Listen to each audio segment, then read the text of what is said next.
Anjali, for being here for this interview.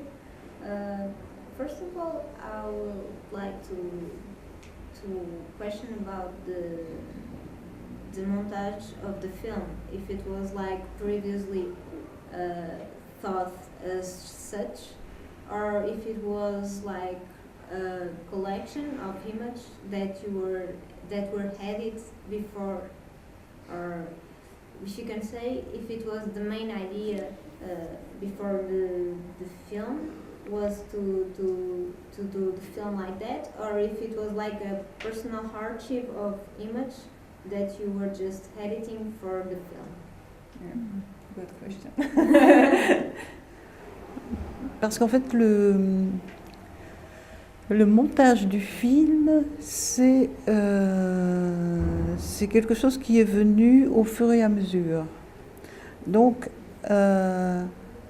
au départ, il y avait des premières idées, et donc on a été les filmer. Et les choses ont grandi comme ça, au fur et à mesure. Donc le film s'est construit, je dirais, au fur et à mesure des déplacements, des voyages, des intérêts, des nouvelles questions qui s'ouvraient, après avoir fait déjà quelques images et quelques sons. Et donc, c'est après avoir récolté un peu de la matière qu'on a fait un petit montage. Et puis, on a chaque fois continué à tourner et puis à rajouter des choses au montage. Et donc, c'était... je dirais ce processus-là qui était intéressant, c'était justement de développer une matière dans un temps et d'avoir du temps pour le développer.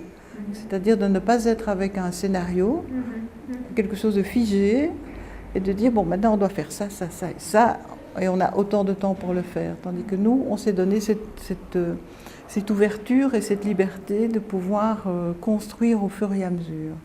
Et de chaque fois renouveler, je dirais, bon, aussi les idées, les questions par rapport au film. And how long did it take, all the process? All the process.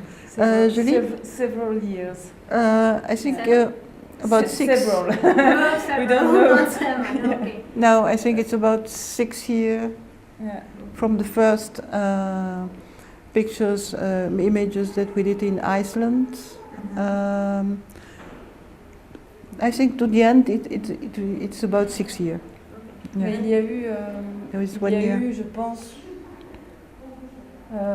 donc sur ces plusieurs années, je crois qu'il y a eu quand même 3 ou 4 grandes sessions de montage. Donc à certains moments, on était vraiment complètement dans le montage pendant plusieurs semaines. Et puis, on se retrouvait donc avec une première matière montée, avec des trous. Et alors là, on allait filmer, les recherches reprenaient, puis hop, de nouveau une grosse session. Et comme ça, voilà, le film a So pris corps. how did you know that the film was finished? Because it was so, you know. Ben presque jusqu'à la fin, en fait, on a tourné, par exemple, les tout derniers plans qu'on a tournés, c'est le pianiste. Les plans juste avant, c'était ce plan qu'on a de ce jeune homme noir qui fixe la caméra. Ça, c'est à peu près c'est les derniers plans, en fait, du film. Et je pense que quand on a tourné le pianiste, après ces plans-là, on a dit ok, C'est bon. maintenant c'est bon, je crois que maintenant on a vraiment tout ce qu'il faut, quoi. Et puis c'est vrai que c'est à ce moment-là qu'il y a eu des propositions pour la production et pour un festival où ils voulaient montrer le film en première, etc. Et donc du coup, on a dit ok, maintenant c'est bon. On a eu une deadline. Oui. Okay, so it was like Yeah. a commercial. Yes, kind of commercial Mais impulse, but Ce qui est very important small. ce qui est important de dire aussi, c'est que Annick tourne peu. Elle fait peu d'images. Donc, c'est pas comme s'il y avait beaucoup. C'est très construit. Donc, il y a déjà quelque chose qui est quand même très construit de sa vision. Donc, même s'il n'y a pas de scénario, il y a quand même une vision. Et donc, quand elle tourne pas énormément d'images. Donc, c'est à chaque fois précis. So I was thinking that were you said that the ideas were there already for the film. I'm right. Yes. But then, how did these texts by Pasolini, Moravia, how did you collect them, and how did you college or mount or edit that? Uh-huh. They were like coming all the time, or you were just looking for it? How was the process?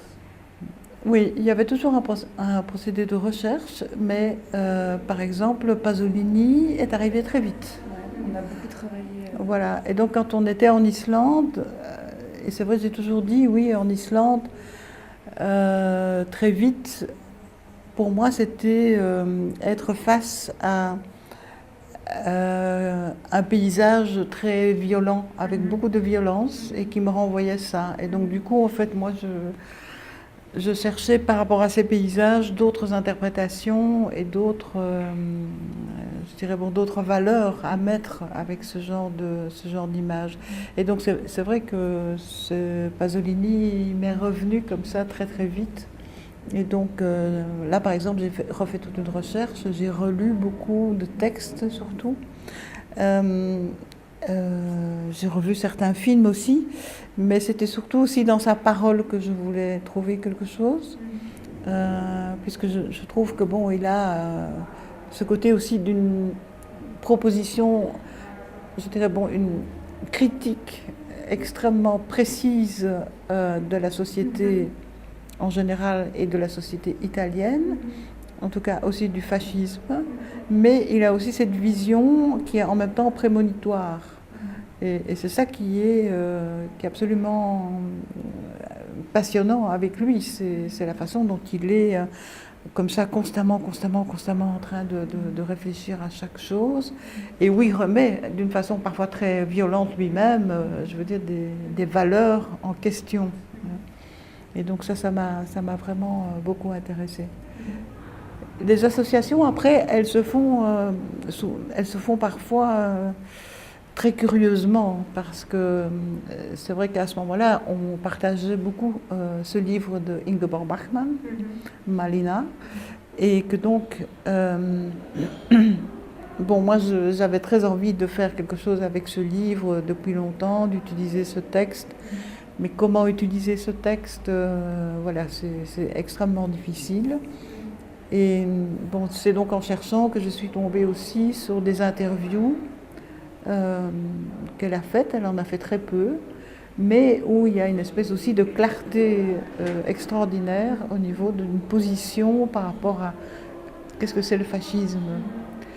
Bon, en même temps, ça reliait quelque chose avec Pasolini parce qu'ils étaient vraiment à Rome, elle habitait à Rome à la même époque, et donc c'est des intellectuels, des artistes qui étaient très, je dirais, qui étaient dans la même société et dans la même ville. Donc il y avait quelque chose comme ça qui les réunissait. For me, there was a thing that hit me a lot when I was watching the movie for the first time. That was this collision between the image and the text, because we are seeing like sometimes it looks like even a road movie because there is these shots of the trees and all of the things of the nature, and then we had like the voice of the people, let's say. So did you? And there is not very human figure. No. At the image, but there is always this voice coming from the sound. Do you want to talk a little bit about that collision between image and sound and the discourse? Ok, Julie, toi que tu vois toi répondre un tout petit quelque chose. Oui, mais je peux, parce que j'ai beaucoup parlé, alors tu peux répondre aussi. Oui, ce qui était important, donc c'était pas seulement les idées ou la force des textes, mais les voix. Et donc, je pense que le choix d'entendre les voix de Pasolini, Bachmann, c'était aussi fort, je pense, que d'avoir le portrait d'un visage. Après, oui, sur ce rapport entre l'image et le son, c'est complexe. C'est bien. Non, continue. Oui. Disons que ce qu'on a toujours cherché à faire au montage, c'est qu'en effet que ce soit une collision, comme vous dites. Donc quelque chose qui puisse, qui puisse exister avec autant de force. Donc qu'on soit autant complètement dans un paysage et en même temps complètement avec cette voix. Et donc parfois ça fait des choses très contrastées et étranges, mais on pense quand même que la temporalité des plans, etc., fait qu'on peut faire les deux en même temps. Et vraiment écouter ce que la voix dit et en même temps être complètement dans la contemplation, par exemple, d'un paysage en Islande. Because when I was reading your synopsis, the official synopsis, there is this idea of resistance that I think that it's obvious on the discourse, but I think it's more implicit in this collision. It's the resistance of image to sound even. It's not only the resistance of the discourse, the Pasolini against the system or something, but inside the film there is this resistance, and it hit me very, very, very hard. But I was thinking also about this idea of bringing texts by philosophers or some filmmakers, but also there is text from unknown people. Yeah. Yes. Why did you choose to do this mix of discourse? Yes, because I think that. Tu peux le dire en français. Ah oui, je veux le dire en français. C'est préférable. Oui. Ouais, parce que enfin, c'est ça qui m'intéressait aussi dans le film, c'était d'avoir cette diversité en fait de voix et de paroles, et avec des gens très connus et des gens pas connus. Et donc, et les gens pas connus, c'est des gens tout simples. Des différences de langue aussi. Il y a les différences des langues, il y a naturellement beaucoup qui jouent aussi sur le fait qu'il y a beaucoup de langues différentes dans le film. Mais c'est surtout en fait la profondeur, je crois, à un moment donné, d'arriver à pouvoir mettre, parce qu'il y a une longue séquence, en fait, où c'est une dame assez âgée qui parle. Et ça se termine, c'est la première fois qu'on voit un portrait d'une femme qui est filmée de biais, comme ça, en fait, qui est ma mère. Et donc, je trouve que la parole de ma mère est aussi importante que celle de Pasolini, dans ce qu'elle dit et dans ce qu'elle a vécu. Et voilà. Et ça, c'était un challenge pour moi d'arriver à mettre ça ensemble. Comme par exemple aussi le monsieur qui parle en Islande, qui raconte son enfance et l'explosion du volcan. Ben lui aussi, c'est un ouvrier, c'est un monsieur très simple, avec peu de culture, mais la façon dont il exprime cette espèce d'événement qu'il y a eu quand il était adolescent, cette explosion extraordinaire dont il ne sentait pas du tout la peur, alors que tous les gens autour de lui étaient effrayés, etc. Et lui, il avait l'impression de vivre ça comme quelque chose de super beau, extraordinaire. Mais il dit ça très bien. Il le dit avec beaucoup, beaucoup de douceur, de gentillesse, comme ça. Et je trouve ça très, très sensible. But for me, it's very interesting that this kind of there is this like a shared experience between these unknown people and these people well known. Yeah. That is, they are on the same boat. They are on le même niveau, en fait. Voilà, c'est ça.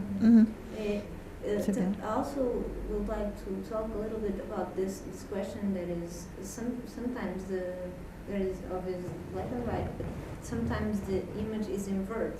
And I was always questioning to myself, asking to myself, if this was an inversion of the gaze of the filmmaker, of the world, or of the viewer, of the body. It is. Yeah, it's I think, je pense que oui, que c'est important que tous les plans qui sont inversés Ouais. ont été filmés physiquement comme ça. C'est-à-dire que j'ai fait beaucoup de photos d'Annick par terre avec la Bolex renversée, donc, voilà. Et elle renversée vraiment presque allongée sur le sol en fait. Et c'est vraiment très important, c'est pas du tout quelque chose qui s'est décidé au montage. C'est filmé comme ça. Oui. C'est Annick qui a C'est vraiment la Bolex qui est renversée en fait. Mais c'est en fait, je pense que c'est quelque chose, c'est venu un petit peu naturellement, mais c'est venu en fait au moment où, puisque ça fait quand même partie des premiers plans qu'on a tournés aussi, c'est à l'endroit à Ostia où Pasolini a été assassiné. En fait, il y a une petite statue, etc., une petite stèle, des petites fleurs, etc. Bon. Et en fait, là, pour filmer, j'ai commencé par me mettre au sol, en fait. Mais je me suis mis au sol parce qu'en fait, je voulais voir, en fait, comment c'était quand on était avec le visage au sol, avec la caméra. Et c'était la position que lui a eue là, puisque c'est comme ça qu'on l'a retrouvé, en fait, complètement allongé sur le ventre, écrasé complètement. Et c'est à partir de là que j'ai commencé à inverser la caméra. Après, il y a eu d'autres moments où je me suis dit, ah oui, ok, ça c'est vraiment, ici je dois le faire, ici je dois retourner la caméra. Bon, par après, je pense aussi, ça on en avait un petit peu discuté, que c'est aussi venu, parce qu'il y a quand même toute une partie où, dans le film, on aborde la notion de la folie, donc de cette perte, je dirais, bon, quelque part, de son équilibre mental. Et à un moment donné, je me suis dit, oui, mais ça fonctionne très très bien aussi, cette idée, en fait, que la caméra se perde au niveau de son axe et qu'elle soit complètement mise à l'envers. Ça correspondait à quelque chose qui était aussi dans le film, je veux dire, au niveau de l'idée, je pense. Then I was thinking that it's like the same idea of bringing unknown people and well-known people to the same. It's always about going back to the ground and the experience life with that. So I was always thinking also about this question of war. That it's we can see like explosions in the movie, but there is always this idea of war, repressive war. Can we talk a little bit about that? How important was that in the movie? I think it's very important. Oui, c'est une notion très, très importante dans le film. D'ailleurs, c'est pour ça que le sous-titre du film, c'est Es ist immer Krieg, et qui vient d'un texte de Ingeborg Bachmann. C'est dans Malina. C'est donc dans Malina, dans le texte de Malina. Et je pense que c'est la notion de conflit, mais c'est la notion de guerre, mais c'est ce qui est dans le film, mais c'est aussi la notion de attaquer quelqu'un, je veux dire, dans son intégrité. Donc c'est aussi au-delà d'un conflit, je dirais, bon, social, c'est aussi quelque chose qui est proche du conflit individuel. Donc c'est en même temps ça, avec bien sûr des moments où on rappelle certaines choses très très claires. Parce que, par exemple, à un moment donné, on se retrouve à Vienne, et là, il y a un témoignage de quelqu'un qui parle justement de comment il a été traité pendant toute la période nazie à Vienne. Uniquement parce qu'en fait, il était un gamin de la rue, et voilà. Et donc, il s'est retrouvé parce qu'il était un enfant abandonné. Et donc, il y a, je pense, cette notion du conflit de la guerre, mais il y a aussi ce que j'ai essayé de faire sentir, c'était ce conflit qui peut aller vers un individu et vers le corps d'un individu. Aussi un petit peu comme ce que, par exemple, ma mère raconte, c'est cette espèce d'agression physique, à un moment donné, qui lui est envoyée par son père. Et donc, Je pense que c'est un peu tout ça qui se mélange en fait dans le film. Peut-être tu peux rajouter quelque chose. I had that idea as well. It's like it's not a war, a collective war. It's not like an individual war, but it's all of that. It leads me to another question. Can we tell that life is always war, or that's too bad? Because at the same time there is a kind of poetry of the image and of the editing in the movie, and it's like for me really hard to discodify these. At the same time, this idea of war and the texts that are so violent as well, and this poetry that is going by the images and C'est quand même un film assez sombre. C'est un film assez. En tout cas, il y a des personnes qui nous ont fait un retour qui trouvaient que c'était un film qui avait peu d'espoir, qui donnait peu d'espoir. Oui. Bon, après, il y a d'autres personnes qui... Ça dépend un peu comment le spectateur vit la fin du film, qui peut poser problème à certaines personnes. Avec cette musique qui vient à la toute fin de ce musicien congolais et ce portrait du jeune homme noir. Voilà, pour nous, c'est une ouverture. Donc... Mais dans l'ensemble, c'est vrai que c'est un film sombre parce qu'il est quand même beaucoup question du nazisme, des camps. Et donc ça renvoie quand même au réel. De folie. Mais je trouve que c'est important, par exemple, c'est le plan justement de ce jeune homme noir. C'est qu'en fait, il est face et il regarde. Et ça, c'était très important. C'est qu'en fait, c'est vraiment un regard dans l'axe. Et c'est vraiment quelqu'un qui regarde le spectateur. Et avec ça, il y a un face-à-face, je trouve, qui est vraiment... et que je trouve qui est vraiment très important. Et cette chanson à la fin,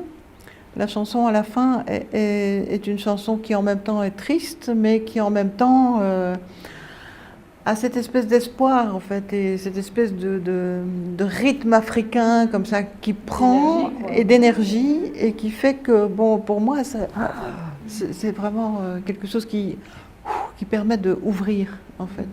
Mais j'ai déjà entendu plusieurs fois que les gens le recevaient comme quelque chose de vraiment très, très pessimiste. Très sombre, très noir, très fermé. Mais bon, il y a la puissance des images quand même. Je pense qu'il y a quelque chose qui compte, pour Annick et pour moi, c'est quand même la beauté. Donc il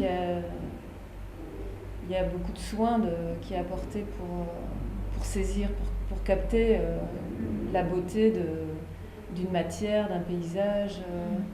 Ou même au niveau sonore, enfin, il y a vraiment un travail artistique qui prend des années, qui prend du temps, et ça se fait avec un désir qui est quand même très, très, très présent, et donc voilà, ça je pense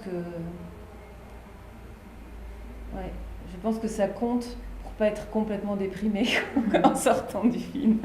C'est cette puissance, quoi, artistique, quoi, qu'il y a dans les images. That's somehow hope and the future to Oui, et puis je pense qu'il y a quand même aussi une grande liberté qui est donnée au spectateur, une liberté d'interprétation et de lecture. Alors ça peut être difficile, je pense qu'il y a des personnes qui n'aiment pas être face à un objet comme ça. Mais nous, en tout cas, c'est ce qu'on voulait, qu'il y ait beaucoup de place pour le spectateur pour lire ça comme il le veut, quoi, de manière pessimiste ou pas. Enfin voilà, je pense qu'il y a cette marge, cette latitude. Last question is just a little bit political, but I was thinking about the importance of this film nowadays and the raising again of possible fascism. Do you think that it can work somehow as alert or a warning or something. Mhm. Tu me résumes un peu la question? C'est par rapport à la montée des extrêmes droites aujourd'hui, Ah oui. la montée des fascismes. Oui. Est-ce que le film est comme une sorte d'alarme? C'est ça. Est-ce qu'il y a une alarme quelque part dans le film? Je crois qu'il y a une petite alarme, mais elle pourrait être plus grande.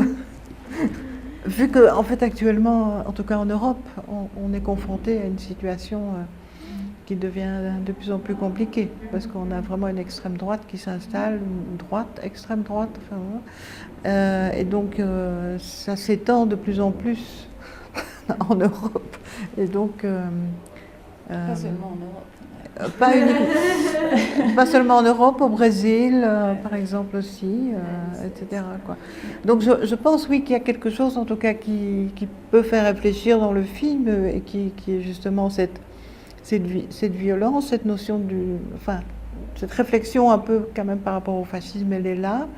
Il y a cette violence qui est faite à l'autre, qui, à mon avis, est sensible aussi dans le film. Il y a une image très, enfin, à laquelle moi je tiens beaucoup, mais que je pense parfois tout le monde peut-être ne la saisit pas ou ne la comprend pas, et qui en fait sont ces tours qu'on appelle en allemand des Flakturme. À Vienne. Donc elles sont à Vienne notamment, mais il y en a encore ailleurs, en Pologne aussi. Et ce sont les tours aériennes construites par les nazis. Et en fait, ce sont des tours en béton qu'on ne sait pas détruire.